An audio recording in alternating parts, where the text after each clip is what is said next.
When I first saw something dark lying on the side of the road, my breath caught in my chest because I realized this wasn't just a dog. It was late evening, almost night, and the forest road was empty, the kind of silence where every sound feels louder than it should. My headlights cut through the darkness, and that's when the shape appeared on the shoulder. At first, I thought maybe it was a deer hit by a car, or some hunter's poor dog left to die. But when I stopped and stepped closer, the air turned heavy, my stomach clenched, and I understood this was something else entirely. The body was covered in blood, matted fur glistening in the dim light. It barely moved, its breath ragged, like the forest itself was forcing air in and out of its chest. And then the head lifted just slightly, eyes opened, not the eyes of a dog, wild eyes, gold, burning, ancient. I froze right there, my boots stuck to the ground, my mind screamed, a wolf. I'd lived my whole life hearing stories of wolves. Dangerous, untamable, hunters of the night. I never thought I would stand less than 10 feet from one, and certainly not like this. I should have turned, run, gotten back into the truck, but those eyes did something to me. They didn't rage, they didn't threaten, they pleaded. For a moment, I swore he looked straight into me, not past me, not through me, but into the deepest part of me, like he was asking a question without words. My heart hammered, my palms sweated. I whispered to myself, "It's just an animal. Just leave it. It's not your problem." But I couldn't move, because when he blinked, I didn't see a wild beast. I saw a being asking for help. I don't know how long I stood there. A minute? 10? It felt like hours. The only sound was his broken breathing, a wet rasp that made me feel every second counted, and something in me broke. Against all logic, all fear, I stepped forward. I crouched. He didn't flinch, he didn't snarl, he just kept looking at me. His body was trembling, blood soaking the snow beneath him. I could see a deep gash across his side, maybe from a bullet, maybe from a fight. Either way, if I left him there, he would die before dawn. My hands shook as I reached out. I expected him to snap, to bite, to remind me I was a fool. Instead, he let me. His fur was wet, sticky, warm, and when my hand pressed gently on his shoulder, his eyes softened, as if to say, "Yes, please." I don't know how I managed it, but I lifted him. His weight nearly crushed me, but adrenaline carried me back to the truck. I laid him on the blanket in the back seat, my chest tight, my heart racing, and the whole time, his gaze never left mine. Driving home was a blur.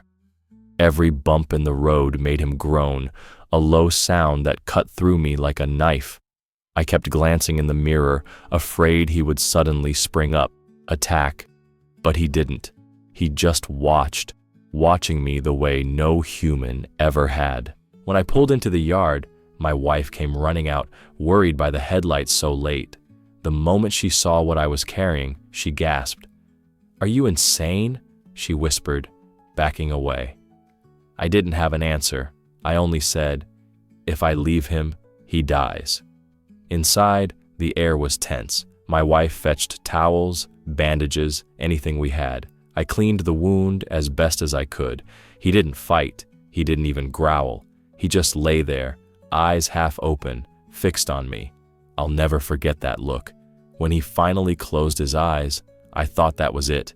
I thought I had watched the light go out of a wild animal I had no business touching.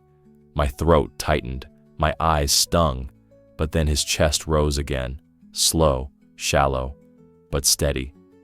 In that moment, I felt something impossible, as if he trusted me, as if, for some reason I will never understand, he had decided to live just a little longer because of me.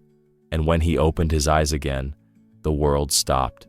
He looked at me, not like a beast, not like prey or predator, but like a man looks at another man when he owes him his life. I whispered, "You're going to be okay. I won't let you die." The hours stretched into night. I sat by him, listening to his breathing, fighting sleep. Every sound outside made me think the forest wanted him back, that any second he'd vanish. But he stayed, chest rising, chest falling. I thought I had done enough. I thought by morning he'd be strong enough for me to take to the rangers, or maybe he'd slip away quietly in his sleep. I thought I knew how the story would end. But nature had something else in mind. I thought it would all be over by dawn. I carried him inside, stumbling under his weight, my arms burning as if I was hauling more than a body, as if I was carrying the whole weight of the forest on my back. My wife saw me cross the threshold, and the color drained from her face. "Are you out of your mind?" she hissed, eyes wide with terror. "That's a wolf." I didn't argue. I couldn't. My breath was ragged, my shirt sticky with his blood. I just whispered, "If I leave him, he won't survive the night." For a moment, I thought she'd slam the door, force me back into the cold. But then her gaze shifted, just for an instant, to the creature in my arms. His chest rose and fell, each breath shallow, broken, fragile. Something softened in her expression. She didn't scream again. Instead, she fetched towels. We laid him on an old rug near the stove, the only warm place in the house. The fire popped, casting orange light over his fur, turning the blood black and glistening. My wife knelt with trembling hands, her fear plain, but she pressed the towels against his wound anyway. He didn't snap, he didn't growl, he didn't even flinch. He just stared, at her, then at me. His eyes weren't wild, not anymore. They were heavy with pain, yes, but also something else, something I didn't have a name for. Gratitude. I pressed down on the gash, trying to stop the bleeding. My hands shook, his breath shuddered, but he never broke our gaze. Every second felt like a silent agreement. I won't hurt you. Don't give up on me. The minutes blurred into hours. My wife boiled water, cleaned cloths, did everything she could, even though fear never left her face. I could see her shoulders tense every time his paw twitched, every time his teeth showed when he exhaled.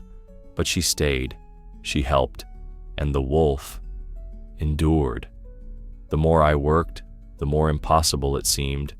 He let us clean the wound, wrap it tight, press against him with the roughness of human hands.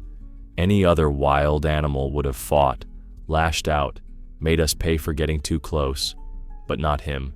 He just lay there, chest rising, chest falling, eyes fixed on me, as if he understood this was the only chance he had.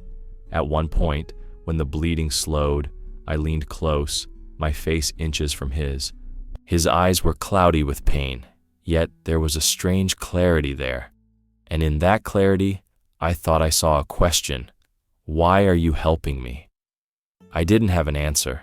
Maybe I didn't need one. When it was done, when the towels were soaked and the bandages tight, I sat back against the wall, exhausted. My wife stayed a few feet away, clutching her arms, staring at the animal we'd allowed into our home. The silence was deep, broken only by the fire and the sound of his breathing. And so the night began. I didn't sleep. I couldn't. I sat there on the floor, knees pulled to my chest, staring at him. Every rise of his ribs felt like a small victory. Every long pause between breaths, a dagger of fear. I found myself leaning forward just to be sure, listening, waiting, terrified of silence. There was a moment, maybe around midnight, when his breathing slowed so much I thought it had stopped. My stomach turned to stone. I crawled across the floor, pressed my hand against his chest. Nothing. Then, suddenly, a faint thump, then another. My eyes stung with relief. I don't know what possessed me, but I whispered, "Don't go. Not yet. You're not alone anymore." His ear twitched, just barely, as if he'd heard me. The fire burned low, shadows crept across the walls, and still I watched him. At times, he whimpered, a low sound that clawed at me. At times, he shifted his head, eyes flickering open just enough to find mine again. And every time they did, My chest tightened because those eyes weren't wild, weren't feral. They were grateful. It was the strangest thing, to sit only feet away from a predator and feel no threat, only a bond I couldn't explain, a bond born in blood and silence. As the night stretched on, fatigue pressed down on me, but I refused to close my eyes. I was afraid that if I did, he wouldn't be there when I woke. I counted his breaths, held on to each one like it was proof that miracles could happen. By the time the first hint of dawn touched the window, my body was numb from sitting so long, my head heavy, my eyes burning. I told myself he'd made it through the worst, that by morning I'd be able to drive him to the rangers, hand him over to people who knew better than I did. I thought the danger had passed. I thought the night of fear and blood was over. It seemed like he wouldn't survive until morning. But nature was writing a very different story. Morning came like a hammer. I must have drifted off, just for a moment, because when my eyes snapped open, the first thing I noticed was silence. No fire crackling, no low breaths, no weight of presence in the room. The rug by the stove was empty. My heart jumped into my throat. I scrambled to my feet, dizzy from lack of sleep. The blankets were crumpled, soaked through with dried blood, but the wolf, he was gone. I rushed to the door, and that's when I saw it. The door stood half open, cold morning air spilling inside. The wooden frame, the floorboards, even the wall near the threshold, all smeared with streaks of red. Bloody paw prints trailed across the floor, staggered, uneven, like each step had cost him everything. For a moment, I just stood there, my chest so tight I couldn't breathe. I felt the world tilt under me. He had left. He had dragged himself out into the dawn. And in my gut, I knew what that meant. He hadn't gone to live. He'd gone to die. Somewhere deep in the forest, away from human eyes, he was going to lay down, let the cold finish what the wound had started. I pressed my hand against the doorframe, staring at those smears, those desperate marks. My throat ached. I'd only known him for a night, and yet, my God, it felt like losing a friend. In my chest, something collapsed. It was sharp, sudden, unbearable, the same feeling I'd had years ago when my father passed, when I realized I couldn't call his name anymore and expect an answer. That hollow, suffocating ache in my chest, it felt like I had lost someone close to me. My wife stood behind me whispering, "He's gone, isn't he?" Her voice was soft, but her relief was louder than her sorrow. She wanted this nightmare over. She wanted the danger out of our home. But I couldn't share her calm, because I kept seeing his eyes, the way he'd looked at me in the dark, the way he'd endured my clumsy hands pressing against his wounds, the way he'd blinked when I whispered to him. Those eyes had trusted me, and I had failed him. I stepped outside, scanning the yard. The paw prints led across the frost, staggering toward the tree line. Drops of blood dotted the path like fallen petals. I followed for a few steps, but they disappeared into the thick woods, swallowed by shadows. I knew I couldn't follow further. Even if I did, what would I find? His body? His final resting place? The forest was silent. No birds, no rustle of branches, as if the trees themselves were holding their breath. I turned back toward the house, every part of me heavy. The smell of blood clung to my hands, my clothes, the air itself, and yet the house felt emptier without him. I told myself over and over, it was better this way. He belonged to the wild. He wasn't meant to be on our rug, under our roof. Maybe nature had reclaimed him. Maybe this was the way it had to be. Still, I couldn't shake the image of him dragging himself, step by step, until the forest swallowed him whole, and I hated myself for letting him go without a fight. All that day, I couldn't eat. I couldn't sit still. I wandered between the window and the door, half expecting him to appear again, half dreading it. My wife tried to calm me, saying, You did what you could. That's more than anyone would have done, but her words felt like stones, heavy and cold, falling into a well that had no bottom. Because deep down, I didn't want more than anyone. I wanted enough. Enough to save him. Enough to make the story end differently. As night fell again, I sat alone by the stove, staring at the empty rug. The shadows shifted across the walls. Every creak of the house made me look up, hoping, but the silence never broke. By then, I had convinced myself the story was over, that the wolf was gone for good, swallowed by the wilderness, that what had happened in my house was just one night, one strange, impossible night, and nothing more. I was sure of it. I was certain I'd never see him again. I believed this was the end of the story, but nature had a way of proving me wrong. The days that followed felt strangely empty. I kept catching myself listening for sounds that weren't there. Breath by the stove, the rustle of fur against the rug, that low whimper he made when the pain was too much. But the house was silent. Too silent. On the third morning, I stepped outside to split wood, and that's when I noticed it. The ground by the edge of the yard was marked. At first, I thought it was just my own boots or the neighbor's dog, but then I leaned closer. The tracks were too wide, too deep. Paw prints. They circled the yard, weaving in and out as if whoever left them hadn't wanted to come too close, but also hadn't wanted to leave. My breath hitched. The snow was disturbed in looping patterns, like something or someone had paced back and forth in the night. I rubbed my eyes, bent down, touched the edges of one print. Cold, sharp, pressed deep into the frost. It couldn't have been more than a few hours old. For a moment, hope flared in me. A reckless, impossible thought. He's still alive. But just as quickly, doubt crushed it.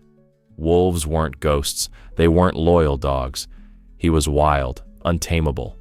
What reason would he have to come back here, to the house of humans? It had to be another animal. Maybe even just my mind looking for something that wasn't there. Still, I couldn't shake the feeling I was being watched. That night, as I lay in bed, sleep refused to come. The forest pressed close to the walls, thick and heavy, and every creak of wood made my chest tighten. My wife slept soundly beside me, but I stared at the ceiling, ears straining. And then I heard it, a sound so raw, so deep, it crawled straight into my bones. Not a dog, not anything I'd ever heard so close to home. A long, drawn-out howl that rose and fell with a sadness that split me in two. I froze. My heart slammed against my ribs. It wasn't just a howl, it was a voice, and God help me, I thought I recognized it. It didn't sound like a threat, not like the wild chorus of a pack hunting in the night. This was different. One note, one cry, and in that cry, I heard something that made my chest ache. It felt like he was calling for me. I sat up on the edge of the bed, my throat tight, my hands shaking. I wanted to go outside, to answer, to see with my own eyes, but fear kept me rooted. Fear that I'd step out and find nothing. Fear that I'd find too much. So I sat in the darkness, clutching my knees, listening as the howl drifted through the trees, carrying across the frozen air. And then, slowly, it faded. Silence fell again. When dawn broke, I convinced myself I'd imagined it. Exhaustion can play tricks on the mind. Maybe it was just some stray dog in the distance, or an echo carrying from farther away than I thought. I told myself over and over, it was only coincidence. A noise in the night, nothing more. But deep inside I knew I was lying, because in that sound I had heard something words can't explain. A memory, a presence, a bond forged in blood and firelight. And in that moment, when the last trace of the howl lingered in my ears, I felt it stronger than ever. He was alive, and he hadn't forgotten me. Still, I forced the thought aside. I told myself, it's impossible. Don't be a fool. Wolves don't come back. I decided it was just chance, just my imagination playing cruel tricks. I decided it was nothing more than coincidence, but nature wasn't finished yet. I couldn't ignore it any longer. For days, the tracks around the house gnawed at me, the memory of that howl echoing in my chest. My wife told me to let it go, that wolves don't look back, that I'd done enough. But I couldn't shake the feeling that something unfinished waited for me in the forest. So one morning, before the sun had climbed high, I pulled on my boots and stepped into the trees. The air was sharp, the snow hard underfoot, every sound magnified in the stillness. I followed the path of paw prints like breadcrumbs, deeper and deeper, until the woods closed in tight around me. Not far from the ridge, I found it, a patch of snow, stained dark, trampled with deep impressions of paws, blood smeared across the ice, frozen in jagged streaks. My heart clenched. Proof he'd been here, proof he'd suffered, proof he hadn't gone quietly into the night. I crouched, brushing the icy crust with my glove, and for a moment it felt like touching the very edge of his struggle. My throat tightened. He'd fought to keep moving. He hadn't given up. And then I saw it. Ahead, at the tree line, a shape moved, limping, slow, but unmistakably alive.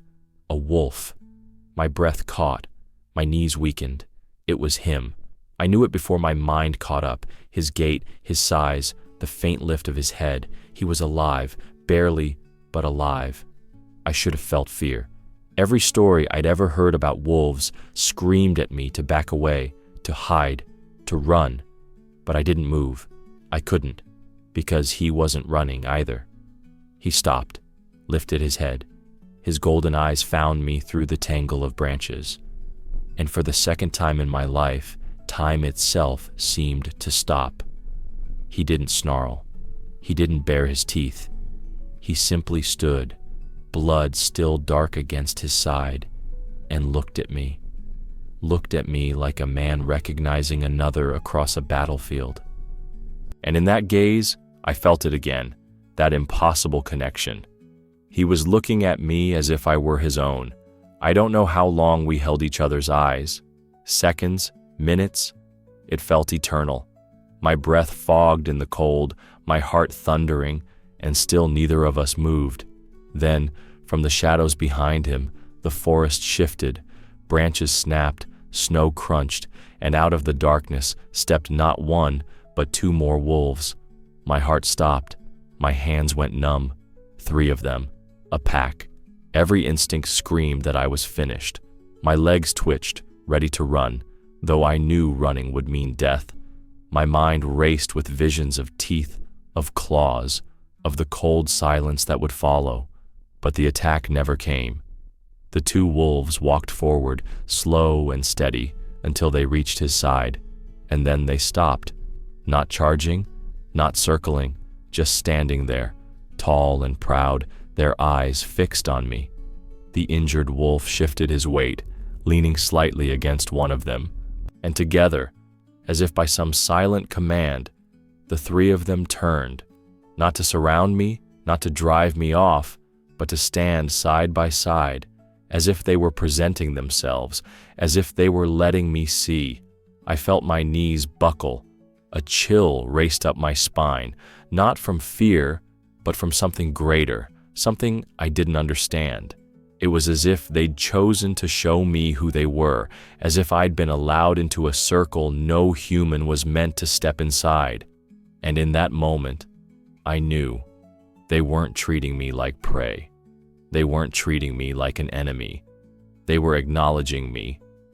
The wolf I had carried into my home, the one who should have died on my floor, was alive because of me. And now, he stood not as a broken creature, but as part of something greater. A family, a pack, and for reasons I will never be able to explain, that family accepted me, if only for that heartbeat in time. Tears burned in my eyes, hot against the winter air. I thought that moment would last forever, but the forest does not hold still. After one long, unbearable silence, The injured wolf blinked, a slow, deliberate movement. His ears twitched, his head tilted slightly, and I swore it was a gesture meant only for me. Then, as quietly as they had appeared, the three of them turned. Their paws crunched softly on the snow, their bodies slipping back into the shadows of the trees. And just like that, they were gone. I stood frozen, unable to move, unable to breathe. My heart still pounded in my throat, my palms damp with sweat despite the cold. I thought I understood. I thought it was over, that our paths had crossed for the last time, that I had been given a moment of grace and nothing more. I told myself it ended with that look, with that silent acknowledgement. I thought it was finished with a meeting of eyes, but I was wrong. Nature had more left to show me. It happened on a night when the whole village slept. The air was sharp, brittle with frost, and the moon hung heavy over the rooftops. I'd just started to drift when a sound tore me upright in bed, the frantic barking of dogs, loud and violent, echoing through the stillness. Then came the screams of livestock, the crash of wood, chaos spilling through the quiet like a flood. I jumped to my feet, heart hammering, pulled on my boots, and stumbled into the cold. The noise was coming from the neighbor's pen first, but within seconds it spread. The yard filled with snarls and the frantic bleating of animals. Dark shapes darted under the moonlight, stray dogs, half mad with hunger, a whole pack tearing into fences, snapping at anything alive. I grabbed the first thing at hand, a heavy stick, and ran toward the noise. My voice cracked the night as I shouted, trying to scare them off, but they didn't even flinch. Their bodies lunged and twisted in the snow, teeth flashing, eyes wild. Then some of them turned toward my yard, toward my barn. My chest squeezed tight, my animals, my home. I screamed again, louder, waving the stick, but the pack didn't scatter. Instead, they came closer, teeth bared, their snarls thick with rage and hunger. I braced myself, knowing I didn't stand a chance. And then, just as the first dog sprang forward, something shifted. The pack froze. Their ears twitched, their bodies tense, eyes flicking toward the tree line at the edge of my property. A sound rolled across the night, a low growl, deep and steady, rising from the darkness of the forest. The stray dogs hesitated, their tails dropped. One by one, their aggression faltered, and out of the trees they came. 3 wolves. My breath caught in my throat, my hands went slack, the stick nearly fell from my grip. They moved like shadows, silent but commanding, their eyes gleaming in the moonlight. And at the center, limping, scarred but unmistakable, was him, the one I had carried from the roadside, the one whose blood had stained my floor. The wolves advanced, slow but certain, and the stray dogs broke.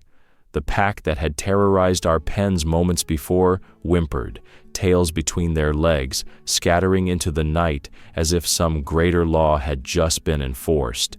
I stood frozen, my chest heaving, watching as the wolves drove them out. They didn't chase far. They didn't linger on the kill. They came just close enough to push the danger back, then stopped at the edge of my yard, their silhouettes etched against the snow. The scarred wolf lifted his head. His eyes found me, and in that moment, I couldn't breathe, because what I saw in those eyes wasn't hunger, wasn't threat. It was recognition. I stood there, unable to believe that wolves were protecting my yard. My knees nearly buckled. My throat burned.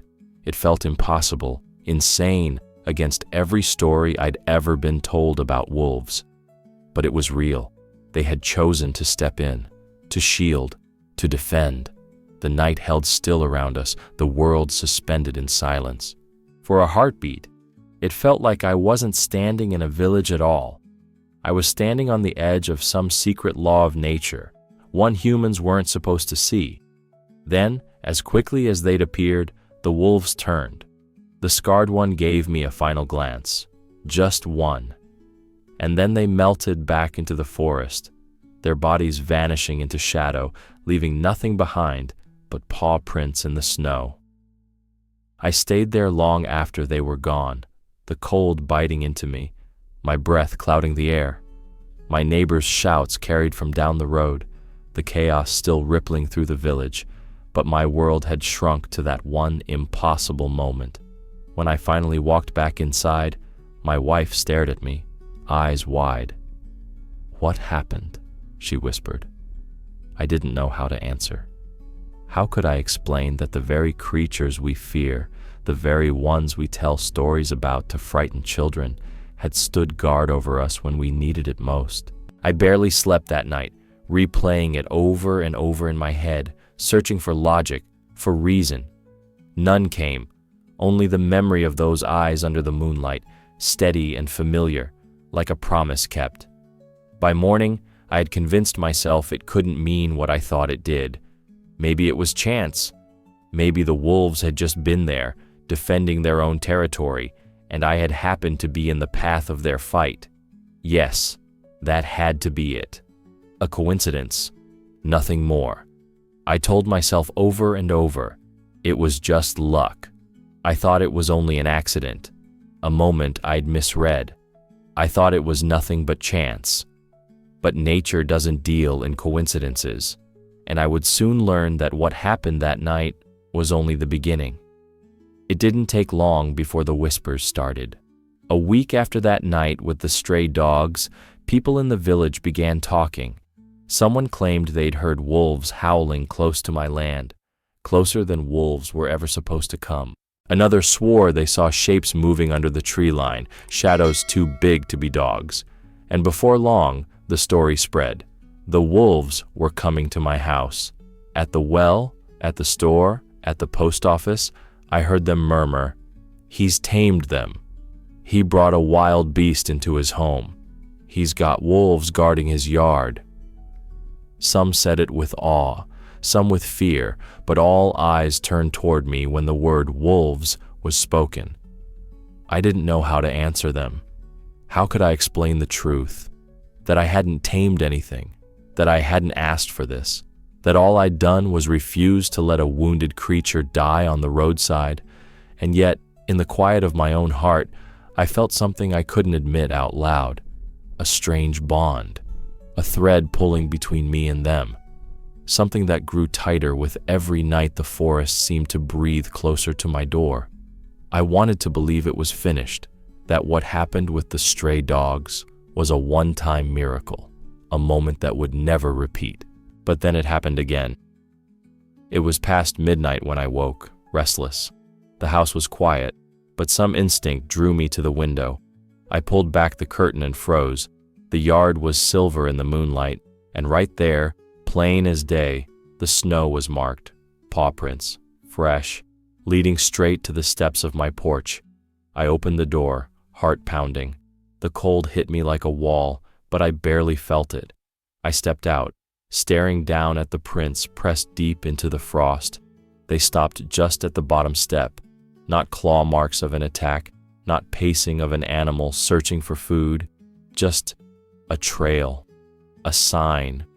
I knelt, tracing the edge of one with my finger. My chest swelled, and for reasons I can't explain, my eyes burned with tears. I understood then. They weren't here to threaten. They were here to remind me, to show me they remembered. I stood there for a long time, staring into the forest, half expecting to see their eyes glowing back. But the trees stayed still, the night quiet. Only the prints remained, silent proof that they had come and gone on their own terms. When I told my wife, she shivered. "It's not right," she whispered. "They shouldn't be this close. Wolves don't forget, but that doesn't mean they're friends." Her words made sense, but deep down I couldn't agree, because what I felt that night wasn't threat, it was acknowledgement. And the strangest thing of all, I didn't feel fear, not anymore. What I felt was belonging. Still, the rumors thickened. My neighbors looked at me differently. Some avoided me, as if whatever bond I carried might spill over into their lives.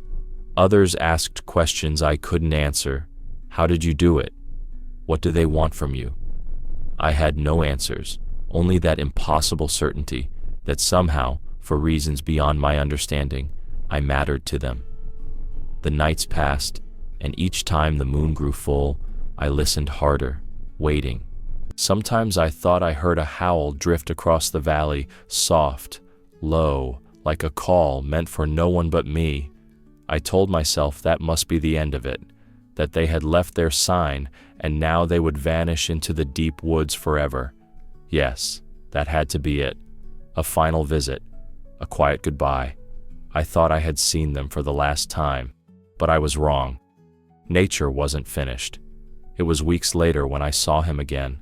The snow had begun to soften, the forest shifting with the first hints of spring.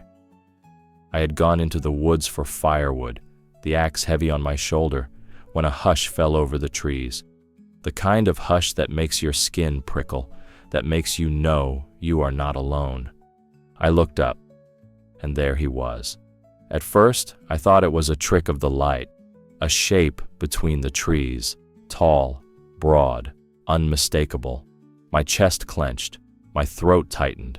But as he stepped into the clearing, my doubts vanished. The wolf, not broken, not limping, not the wounded creature I had once carried in my arms. No, he was strong now, his coat full and shining, his stance steady. The scar still marked his side, but it was only a memory of what had been. I froze, my axe slipping from my hand into the snow. My breath caught as our eyes met. He came closer, not fast, not threatening, just steady, deliberate steps, each one bringing him nearer than he had ever dared before. My legs shook, my hands numb at my sides, but I couldn't move. I didn't want to. When he stopped, there were no more than 10 paces between us. His eyes locked on mine, golden, endless, unblinking. I swear the world fell away in that moment. No birds, no wind, no sound at all, just me and him, standing in the silence, bound by something that made no sense, and yet felt truer than anything I had ever known. He didn't growl, he didn't bare his teeth, he just stared, long, steady, as if trying to carve this moment into memory, as if saying goodbye. My chest ached, my eyes burned. I whispered, barely louder than a breath, "Why me?"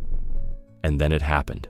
He took one step forward, closing the space between us. Then, slowly, gracefully, he lowered his head. Not in submission, not in weakness, but in a gesture I can only describe as recognition. A bow of sorts. My knees nearly gave out, my vision blurred with tears. In that single motion, he showed me something that changed my whole life, that animals carry a wisdom we'll never understand, that the wild is not just teeth and survival, but memory, gratitude, and something far greater. I stood there trembling, my heart split wide open, as he held his head low for a moment longer. Then, with a final look, he turned. I watched his body move back into the trees, strong and sure, until the shadows swallowed him whole. And just like that, he was gone. I stayed in the clearing long after, the cold seeping into my bones, staring at the empty space where he had stood. I couldn't move, couldn't breathe. The world felt different, like some door had been opened that I could never close again. When I finally picked up my axe and made my way home, I kept replaying it in my mind, trying to convince myself it was real. The scar on his side, the weight of his gaze, the slow lowering of his head. It had happened. I had seen it with my own eyes. And yet part of me refused to believe, because it was impossible, because such things do not happen in this world, yet they had happened to me. That night I sat by the fire, staring into the flames. My wife asked what was wrong, but I couldn't answer. How could I explain? How could I put into words what that moment had done to me?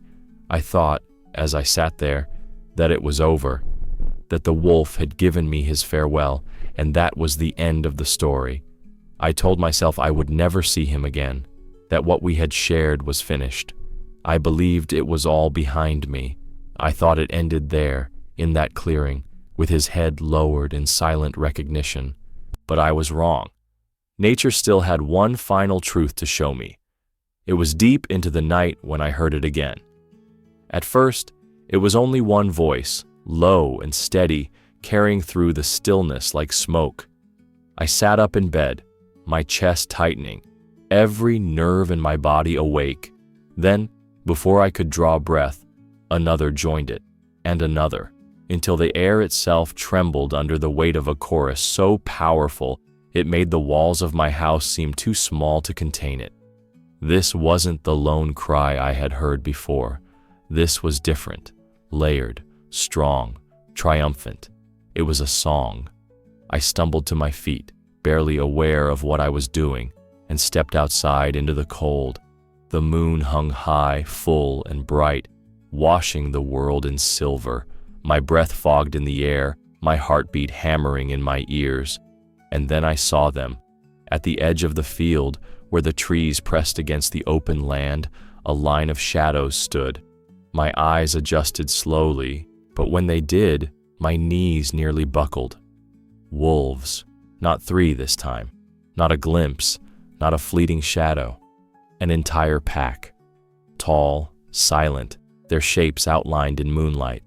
Their eyes glowed faintly, like embers scattered across the forest's edge. And at the center of them all, he stood, the scarred one. The wolf I had carried into my home, whose blood had soaked my floor, whose gaze had once held me captive in the firelight. His coat was full now, shining under the moon, his body strong. He stood taller than I remembered, proud, unshaken, and he was looking at me. I froze, unable to breathe, unable to move. Tears welled in my eyes before I even understood why, because I knew, in some impossible, undeniable way, that he had come back for this, for me. The howling swelled again, 100 voices woven together, rising and falling in harmony, so haunting, so beautiful, it tore straight through me.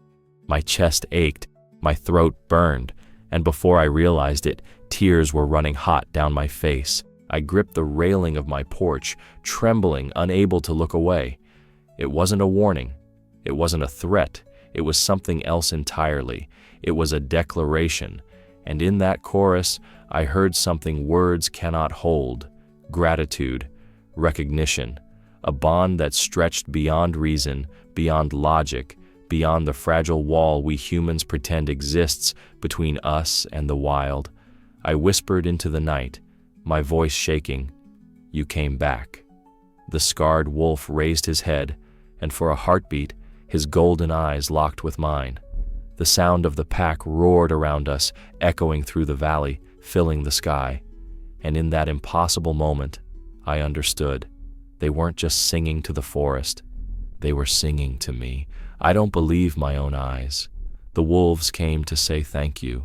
Such things don't happen. But I saw it myself. The tears came harder then, blurring the world. I covered my face with my hands, but the sound reached me all the same, wrapping around me, through me, filling me with something too vast to name. The song stretched on, each note building and breaking, until the air itself seemed to glow. And then, as suddenly as it had begun, it slowed. One voice at a time faded into silence, until only the scarred wolf's cry remained, long and steady, rising into the sky like a prayer. When it ended, the world fell still again. The pack lingered for a moment longer, their shapes unmoving at the forest's edge. Then, in perfect unison, they turned. One by one, they slipped into the trees, their bodies swallowed by the shadows, their eyes vanishing like stars at dawn. The scarred wolf was the last to move. He held me in his gaze one final time, then lowered his head, the same gesture he had given me in the clearing. And then he was gone. I stood there alone in the moonlight, the silence pressing in, my body shaking as if the ground itself had shifted beneath me. My face was wet, my throat raw, my heart torn wide open. I don't know how long I stood like that. Minutes, hours. The night didn't matter anymore. The world felt both emptier and fuller than I had ever known. Even now, as I tell this, part of me still doesn't believe it. Wolves don't come back to say thank you. Wolves don't stand in formation under the moon, singing a chorus meant for a single man. Wolves don't remember. And yet, they did. I was there. I saw it with my own eyes. And it changed me forever. If your heart right now is filled with reverence, right, nature is wiser than us.